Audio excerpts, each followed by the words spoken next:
Willie D Live. It's Willie D, y'all, back with another episode of information and instructions to help you navigate through this wild, crazy, beautiful world. In the studio, Hawthorne James. Yes, sir. Hey, King. What is, man, we talked about this for a long time. And we here. We have finally here. We finally here. And this is, honestly, I don't do this very often anymore.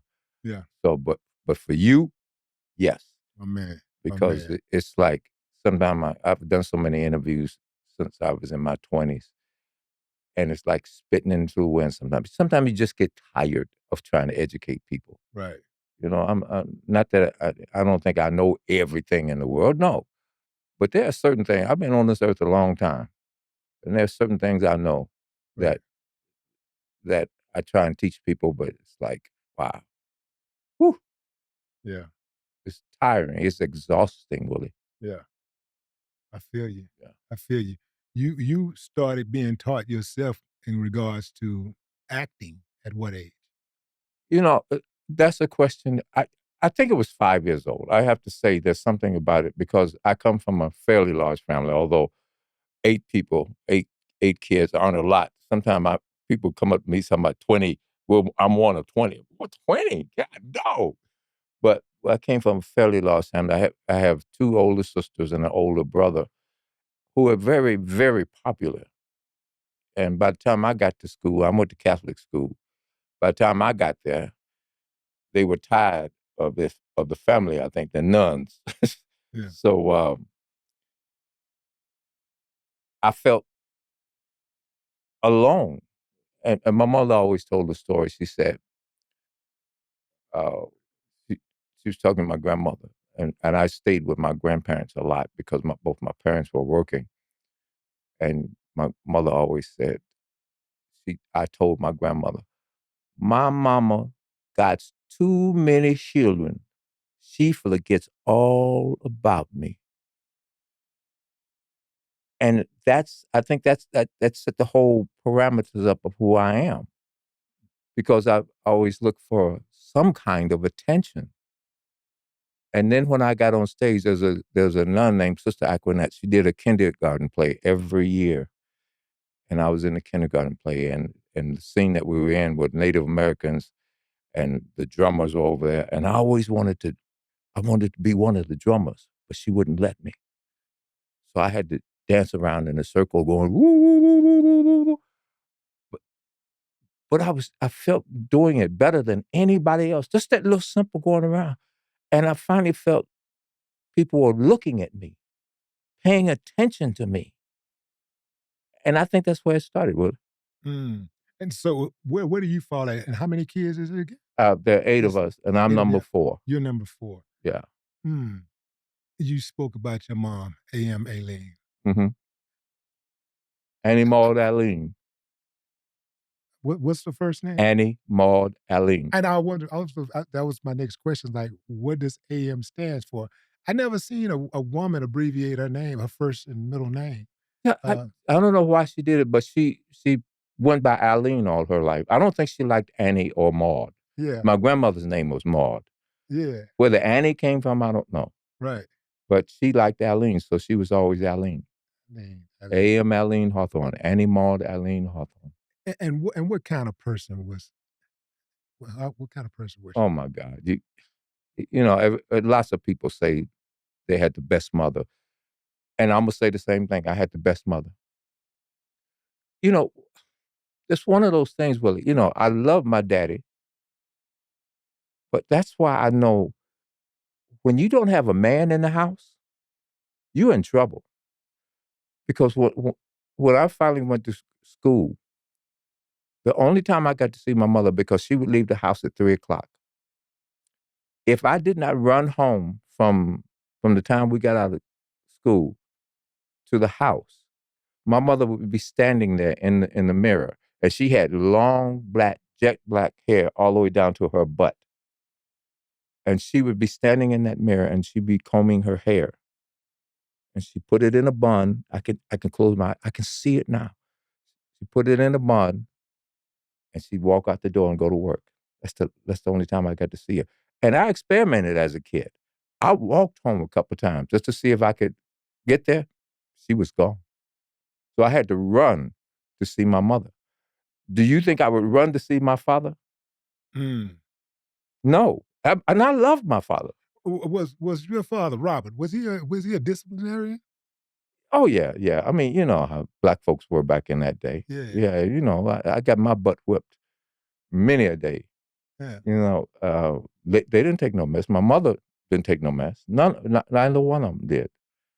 And but it wasn't abuse. See, that's the whole thing. It wasn't abuse because I knew every time I got my butt whooped, I knew exactly why I got it whooped. Right. And I would think to myself, well, that didn't work. Let me try this. And I was one of them kids that needed that butt whoop because if you let me go, man, it's a wrap. And I've got two younger brothers, William and Romeo, who were loonies. That's why we moved out of Chicago and moved to Michigan, because they knew, because I was just at the rise of the Blackstone Rangers. Mm. And my two younger brothers would have been in the middle of all that mess.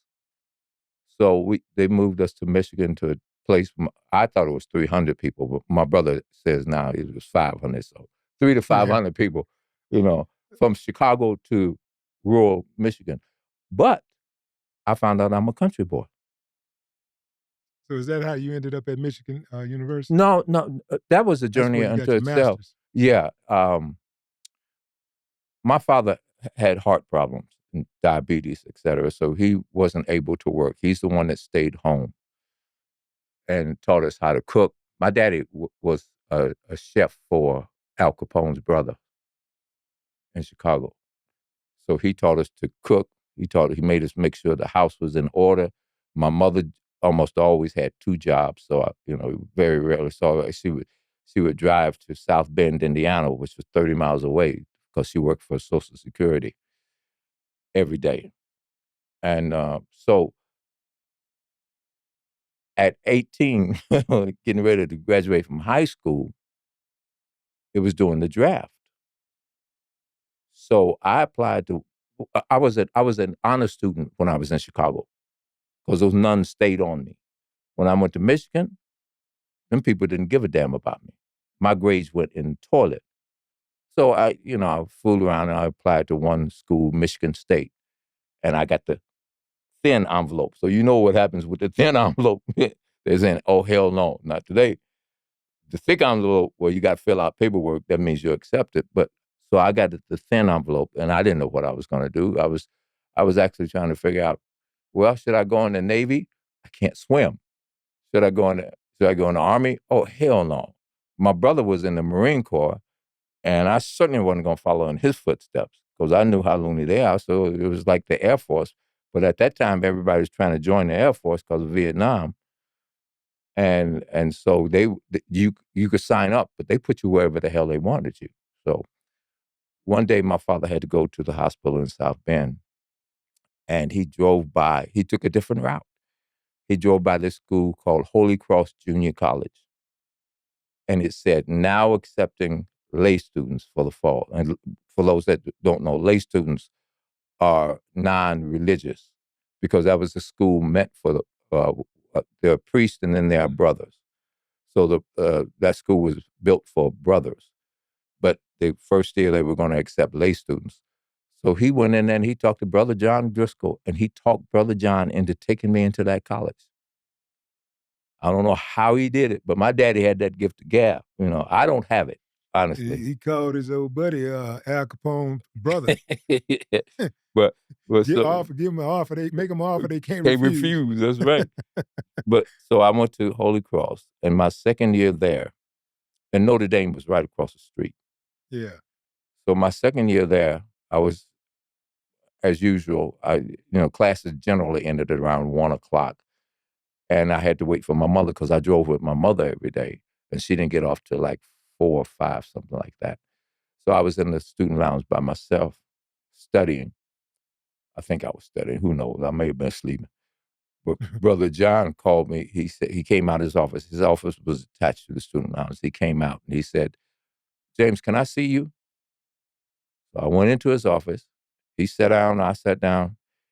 He said to me, how would you like to go to Notre Dame?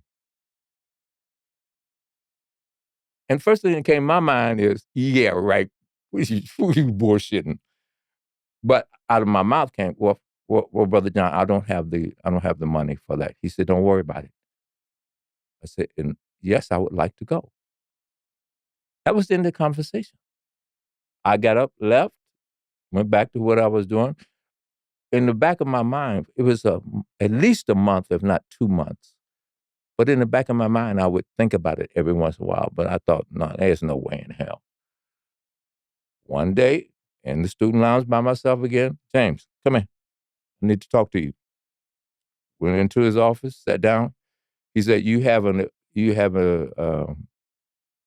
appointment with the dean of admissions at Notre Dame on Friday. I remember it was a Friday at so time. And I said, oh, okay.